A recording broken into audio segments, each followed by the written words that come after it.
संसार क्या है पार्थ? मानव, दानव, पशु, पक्षी, जंतु, कीटक, मत्स्य, वृक्ष, ये सब कैसे बनते हैं? किन पदार्थों से इनका जन्म होता है? कैसे चलते हैं, कैसे जीते हैं? मृत्यु कैसे होती है इनकी? और मृत्यु के पश्चात क्या होता है?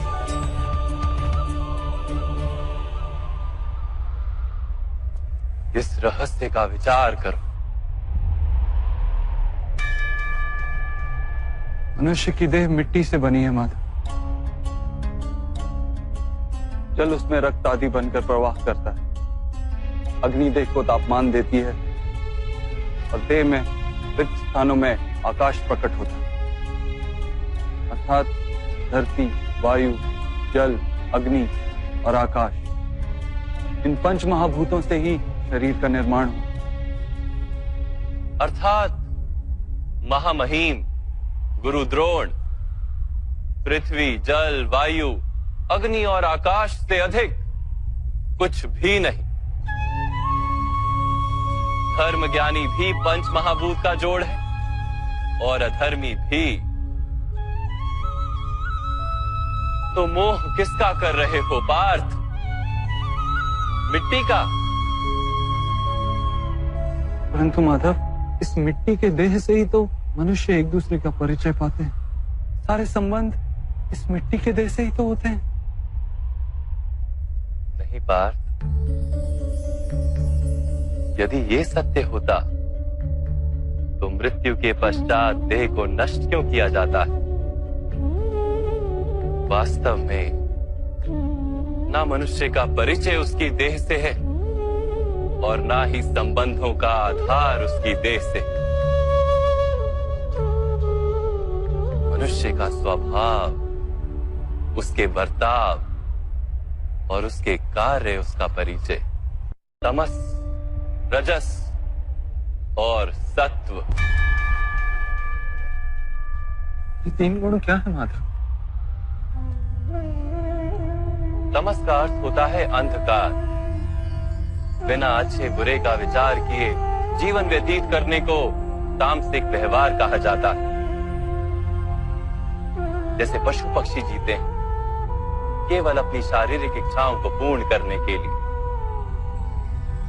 सत्व का अर्थ होता है ज्ञान का प्रकाश। जब व्यक्ति प्रत्येक परिस्थिति में धर्म का, सत्य का और परंपराओं का विचार करके व्यवहार करता है, तब उसे सात्विक जीवन कहा जाता है। इन दोनों के मध्य में ऐसा व्यक्ति होता है जिसके पास ज्ञान तो है, पर शरीर और मन की इच्छाओं के साथ बंधा हुआ भी है।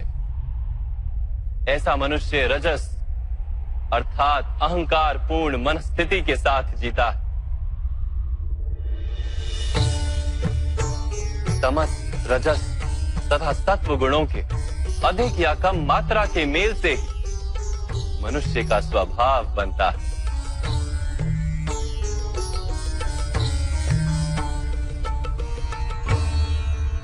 सामने देखो पार्थ, इन सब में तुम्हें कौन से गुण दिखाई देते हैं?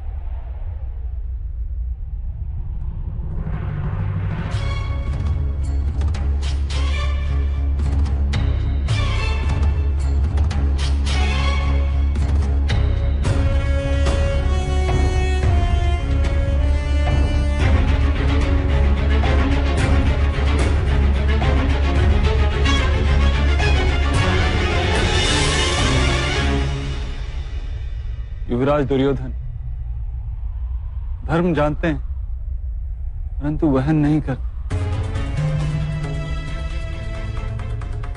उनके जीवन का केंद्र अहंकार, अर्थात उनमें तमस कम है, रजस अधिक है और सत्वगुण पूर्णता नहीं।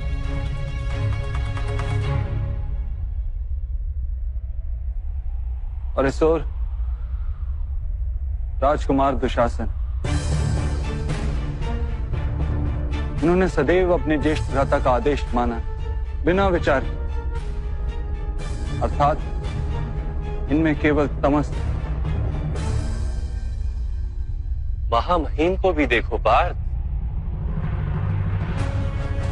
सत्व के साथ तमस का मेल है।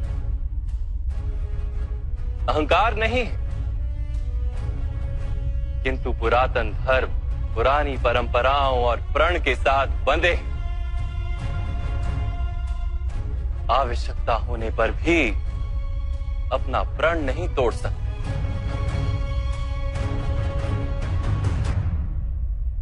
गुरु द्रोण को देखो,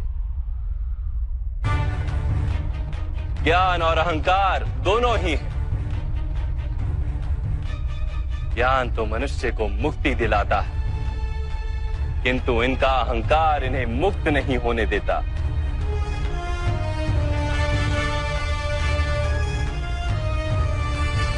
परंतु माधव,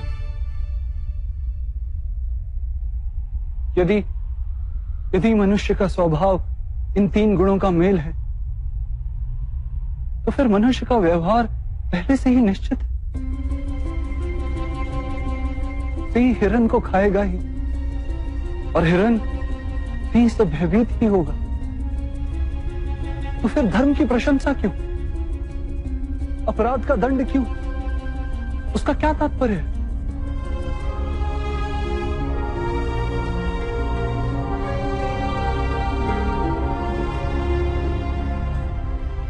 उत्तम प्रश्न है पार्थ, किंतु पहले मनुष्य क्या है ये तो जान लो। मनुष्य केवल 5 महाभूत नहीं, 5 पदार्थ नहीं, 5 ज्ञानेंद्रियां, 5 कर्मेंद्रियां तथा 3 गुण, ऐसी 23 वस्तुओं का मेल भी नहीं। मनुष्य को चलने फिरने तथा कार्य करने हेतु शक्ति की आवश्यकता होती है, और उस शक्ति को चेतना कहते हैं। तो क्या माधव, मनुष्य इसकी चेतना है? नहीं पार्थ, मनुष्य की चेतना के साथ उन 23 वस्तुओं के मेल का नाम प्रकृति। 24 वस्तुओं से बने मनुष्य नामक यंत्र में वास करता है पुरुष, अर्थात परमात्मा का अंश। उसे आत्मा कहा गया है। जब प्रकृति और पुरुष का मेल होता है, अर्थात जब परमात्मा का अंश आत्मा बनकर देह में वास करता है, तब मनुष्य जीवित होता है। यह आत्मा क्या है माधव, और इसे जानने का क्या उपाय? मनुष्य जैसे रथ का उपयोग करता है, वैसे ही आत्मा शरीर नाम के इस यंत्र का उपयोग करती है। शरीर के माध्यम से शरीर के सुख दुख का उपभोग करती है, किंतु आत्मा शरीर नहीं पार्थ। शरीर का नाश किया जा सकता है, किंतु आत्मा का नाश नहीं किया जा सकता। नैनं छिन्दन्ति शस्त्राणि नैनं दहति पावका, न चैनं क्लेदयन्त्यापो न शोष्यति मारुतः। आत्मा ना शस्त्रों से छेदी जा सकती है और ना ही अग्नि से जलाई जा सकती है। न जल उसे निर्बल कर सकता है और ना ही पवन उसे सुखा सकती है। आत्मा शरीर में रहते हुए भी अमर है। न हन्यते हन्यमाने शरीरे। पार्थ, शरीर की हत्या की जा सकती है, किंतु आत्मा की हत्या नहीं की जा सकती। आत्मा तो सर्वव्यापी है, अचल है, स्थिर है, सनातन है। पुराना वस्त्र त्याग कर जैसे मनुष्य नया वस्त्र धारण करता है, वैसे ही आत्मा पुराना शरीर छोड़कर बार बार नया शरीर धारण करती है। परंतु माधव, मैं तो जगत का अनुभव अपने शरीर के माध्यम से ही करता हूं। स्वयं को देह न जानकर मैं आत्मा कैसे जान सकता हूं? स्वयं को आत्मा के रूप में जानना असंभव भी नहीं पार्थ। अंध भी जीते हैं, गूंगे भी जीते हैं, जिनके पास हाथ पैर नहीं होते वो भी जीते हैं। स्पष्ट कि शरीर मनुष्य नहीं, जिसकी चेतना चली जाती है, जिसे मूर्छा आ जाती है, वो भी जीवित रहता है। इसलिए स्पष्ट है कि मनुष्य का चेतन तत्व वो भी शरीर नहीं।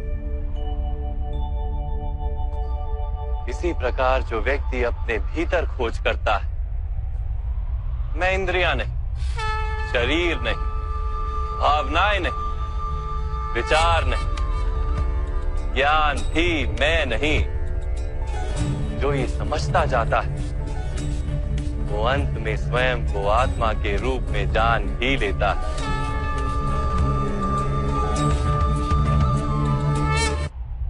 ये आत्मा का क्या कार्य है माधव? जब पर ब्रह्म के भाग हुए, पुरुष तथा प्रकृति बने, तब पुरुष अर्थात परमात्मा के अंश ने आत्मा बनकर प्रकृति की प्रत्येक वस्तु में वास किया। उस आत्मा को मोह तथा अंधकार ने घेर लिया पार। उस मोह निद्रा से जागृत होकर स्वयं को परमात्मा का अंश जानना ही आत्मा का कर्तव्य, उद्देश्य और जीवन कार्य। परंतु माधव, यदि हर आत्मा परमात्मा का अंश है, तो क्या उन्नति और अवगति स्वयं परमात्मा कर रहे? जिस प्रकार कीचड़ में पड़ा रत्न चमकता नहीं, वैसे ही प्रकृति के 24 पदार्थों से घिरी आत्मा को विस्मरण हो जाता है कि वो परमात्मा का अंश है। अधिकतर आत्माएं अपनी देह को ही सब कुछ मानती हैं, स्वयं देह से भिन्न है ये जान ही नहीं पाती।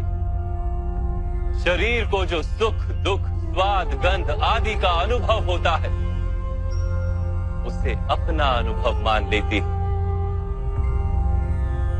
और बदलाव का प्रयास ही नहीं करती।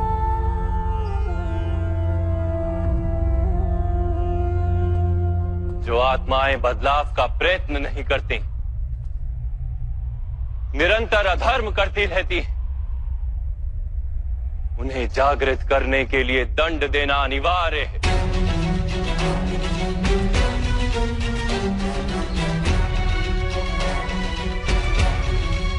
तुम भी ये जान लो पार्थ कि तुम शरीर नहीं, केवल एक आत्मा।